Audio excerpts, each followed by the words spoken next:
Dünyada eng tabarruk inson. Aflas bolam keldi meni. O, G-Tower. Otam.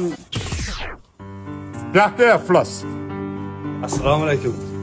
Va alaykum assalom. Ota, mana niyat qiluvdingiz sovg'a olib keldim sizga G-Tower. Menga qara, mana otamga deb yozib qo'yganing nimasi, va? Otamga deb yozib qo'yganing. Men senga maktabga sumka bergan paytim o'g'limga deb yozib qo'ymaganman, ha? Yo institutga chiqqan paytim institutga o'g'limga deb yozib qo'ymaganmanmi? Uylantirdim, xotin olib bergan paytim Fataga o'g'limga deb yozib qo'ymaganmanmi? Nima minnat qilasan menga? Ha? Kecha akang keldi.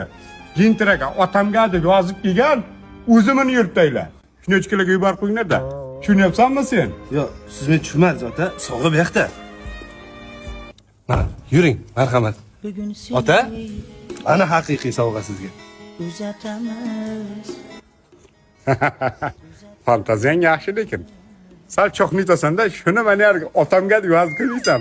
Bor mulla chaqir. Ota? G-Towerchi, G-Tower. Ya, men mana degan narsani topdim, rahmatulloh. G-Tower men sen niyatingga. G-Tower niyatingga G-Tower.